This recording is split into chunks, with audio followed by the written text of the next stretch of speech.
અજયભાઈ, તમારી સોનગઢ વકીલ મંડળમાં પ્રમુખ તરીકે વરણી થઈ છે, તો પ્રમુખ તરીકે તમે શું કામગીરી કરશો? આજરોજ મારી સોનગઢ તાલુકા વકીલ મંડળમાં પ્રમુખ તરીકે વરણી થયેલી છે. માટે પ્રથમ તો હું સૌપ્રથમ જે સોનગઢ વકીલ મંડળના સભ્યો છે દરેકનો હું હૃદયથી આભાર માનું છું. સિનિયર એડવોકેટ શ્રી હોય, જુનિયર એડવોકેટ શ્રી હોય, તમામે મને સાથ સહકાર આપ્યો છે અને પ્રમુખ તરીકે મારી નિમણૂક કરી છે. માટે હું એમનો હૃદયથી આભાર માનું છું.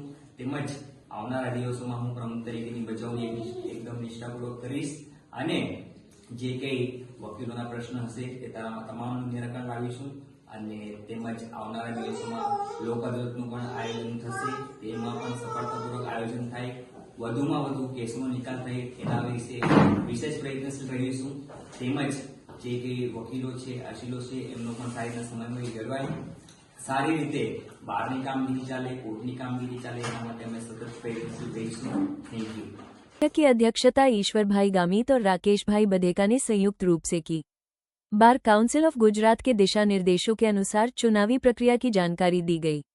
बैठक में सीनियर और जूनियर वकीलों ने मिलकर पदाधिकारियों की नियुक्ति का सुझाव दिया।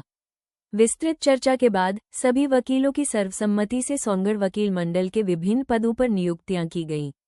प्रमुख पदों में अजय भाई एस गामित को अध्यक्ष, मनालीबेन एन ढोडिया को उपाध्यक्ष, दिलीप भाई एस गामित को मंत्री, गीताबेन जी वसावा को सहमंत्री, महेश्वरीबेन टी गामित को लाइब्रेरी और कोषाध्यक्ष तथा चेतनाबेन एम गामित को अनुशासन समिति अध्यक्ष नियुक्त किया गया। सीनियर एडवोकेट राकेश भाई बधेका और ईश्वर भाई गामित ने चुनाव प्रक्रिया की जिम्मेदारी निभाई और उसे सफलतापूर्वक संपन्न किया। वकील मंडल द्वारा सभी नवनियुक्त पदाधिकारियों और सदस्यों का आभार व्यक्त किया गया।